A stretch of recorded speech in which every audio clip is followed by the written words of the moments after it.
जिंदाबाद जिंदाबाद जिंदाबाद जिंदाबाद जिंदाबाद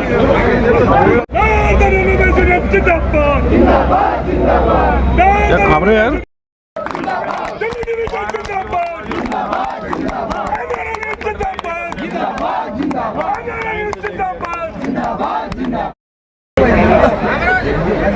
अनूप शर्मा जिंदाबाद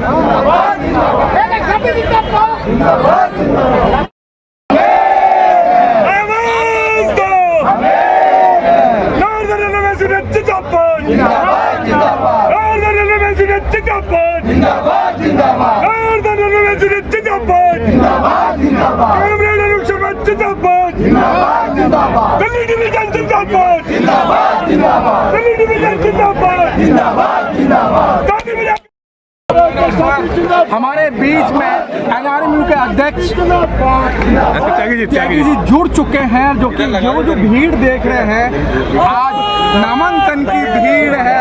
आप देख सकते हैं, लगता है कि भीड़ से NRMU और NFI इस समय अच्छे मतों से जीतने का संकेत है। सर क्या कहेंगे आज भीड़ को देखकर? मैंने आपसे पहले भी कहा था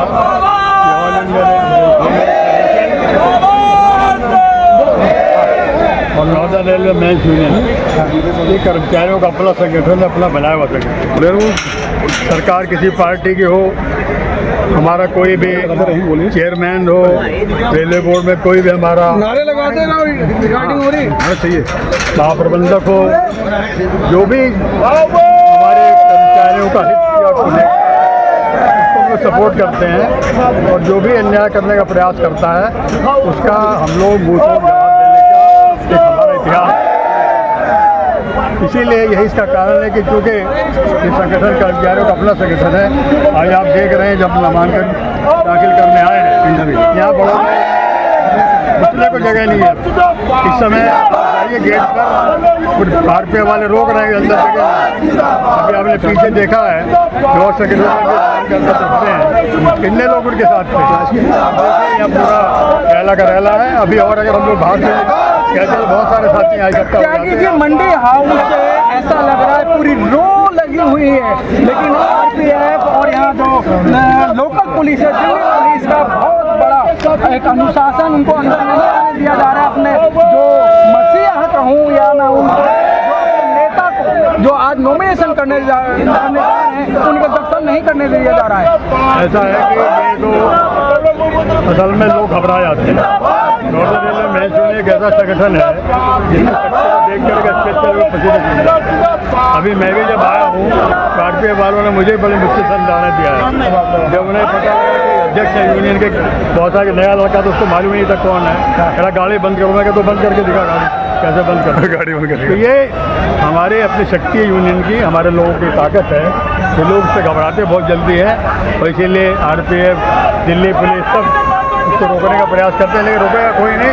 समंदर आएंगे और नामांकन पूरे जोर शोर के साथ जमा करने का काम। SK त्यागी जी की डंके की चोट पर लड़ाई रहती है और बोला कि हम डंके की चोट पर जीत कर आए हैं। सर इतना कॉन्फिडेंस कैसे? मैंने आपको पहले बताया, इसलिए कॉन्फिडेंस है कि हम लोग, हमारी यूनियन कर्मचारियों का अपनी यूनियन है, किसी राजनीतिक पार्टी की पिछलग्गू नहीं है, किसी के दबाव में काम नहीं करती, सिर्फ और सिर्फ रेल कर्मचारियों के भलाई के लिए काम करती है।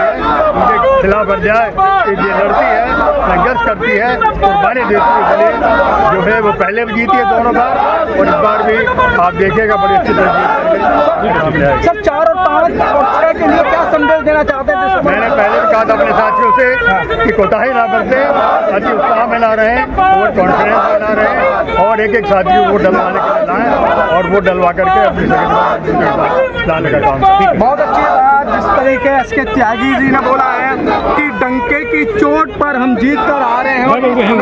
बहुत ही जो गैदरिंग है, भीड़ है पूरे नॉर्दर्न रेलवे में, अन्य जगह से जो कर्मचारी आए हैं अपने नेता को जिताने के लिए। कहते हैं कि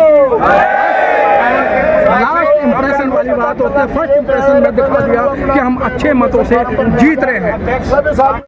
कि डिवीज़न सेक्रेटरी हमारे साथ हैं अनूप शर्मा जी। सर, इतनी गैदरिंग, इतनी भीड़, क्या है इसका मतलब? ये बड़े उत्साह के साथ में, जैसा इलेक्शन एक पर्व होता है, उस पर्व को मनाने के लिए यहाँ इकट्ठे हुए हैं। इन लोगों का केवल और केवल एक ही उद्देश्य है कि आने वाली 4, 5 और 6 दिसंबर को नॉर्दर्न रेलवे पर केवल और केवल नॉर्दर्न रेलवे मैच यूनियन को भारी बहुमत से विजय बनाने का संकल्प लेकर आज नॉमिनेशन यहाँ पर करने के लिए आए। सर, ये चुनाव जिस तरीके से शेड्यूल में होना चाहिए, शेड्यूल में नहीं होगा, आज 11 साल बाद चुनाव हो रहा है। ये जो बीच का जो गैप था, इसका कारण क्या रहा? इसका कारण सरकार ही रही। हम तो इसको all India railway man federation ने इसकी डिमांड 1960 में की थी कि एक उद्योग के अंदर एक यूनियन और वो सीक्रेट बैलेट से इलेक्शन जीते। 2007 में माननीय लालू प्रसाद यादव जी जिस समय रेल मंत्री थे, तब ये सीक्रेट बैलेट का इलेक्शन हुआ था। उसके बाद में उसका जो टर्म रेफरेंसेस थे, उसमें 6 साल का टेनओवर था। 2013 में पुनः हुआ। हम तमाम जोनों में सिंगल यूनियन भी आए, तमाम जोनों में हम लोग और दूसरी ऑर्गेनाइजेशन भी आए, लेकिन उसके बाद में 19 में होना चाहिए था। फिर सरकार किन्हीं कारणों से इसको टालती रही। बीच में कोरोना आ गया और अब देर आए दुरुस्त आए। अब भारत सरकार रेल कर्मचारियों का मत जानने का प्रयास कर रही है और मेरे को पूरी आशा है कि नॉर्दर्न के अंदर हम लोग केवल और केवल नॉर्दर्न रेलवे मैन्स यूनियन और ऑल इंडिया के अंदर all India railway men's federation के सभी घटक भारी बहुमत से जीत के आने का काम करें। ठीक है शर्मा जी, जिस तरीके से ओपीएस की लड़ाई चल रही है और सभी जो संघ हैं, ट्रेड यूनियन है, ओपीएस को एक नया मुद्दा बनाया है, तो क्या आपका भी मुद्दा ओपीएस का रहेगा? देखिए, ओपीएस का मुद्दा हमारे जनरल सेक्रेटरी ने ऑलरेडी इस बात को कहा है कि जो हमारा 10% जो कटता है उस पर हम लोग लड़के और उसको हासिल करने का काम करेंगे। हम लोगों का मुद्दा था गारंटीड पेंशन लोगों को मिले, उसमें अभी कुछ सफलताएं हम लोगों ने प्राप्त करने का काम किया है। यही संगठन है जिसने सबसे पहले आवाज़ सरकार के समक्ष मुखर की थी। 2003 के अंदर भी हम लोगों ने पार्लियामेंट पर प्रदर्शन किया था। 2011 के अंदर बहुत बड़ा प्रदर्शन पार्लियामेंट पे हुआ था जब पीएफआरडीए बिल पेश किया जा रहा था। ये जो दूसरे लोग हैं, ये केवल गुमराह करने का काम करते हैं। दूसरे लोग सर कौन? दूसरे जो ऑर्गेनाइजेशन है, जो पार्टियों की जेब से निकले हुए ऑर्गेनाइजेशन है, खासतौर से मैं उनकी तरफ इशारा कर रहा हूँ। 2004 से लेकर और 14 तक उनकी सरकार थी। पीएफआरडीए बिल 2013 के अंदर पास होने का काम हुआ जब माननीय मनमोहन सिंह जी देश के प्रधानमंत्री थे। तो उन लोगों को, उन लेबर ऑर्गेनाइजेशंस को उस समय इसका विरोध करना चाहिए था, लेकिन सब आज चाहे कोई भारतीय मजदूर संघ का संगठन हो, चाहे इंटक का संगठन हो, सभी लोग इसके अंदर कहीं ना कहीं मैं समझता हूँ कि दोषी है। केवल और केवल all India railway men's federation ने इस लड़ाई को लड़ने का काम किया। 2023 पूरे का पूरा वर्ष इसके डेडिकेट करने का काम किया और मैं समझता हूँ कि काफ़ी बड़ी उपलब्धि यूपीएस के माध्यम से प्राप्त करने का काम किया। जो छूट गई है, जो उपलब्धियाँ, उसको भी डेफिनेटली ARF लड़के हासिल करने का काम करेंगे। बहुत बहुत धन्यवाद साहब। ठीक है।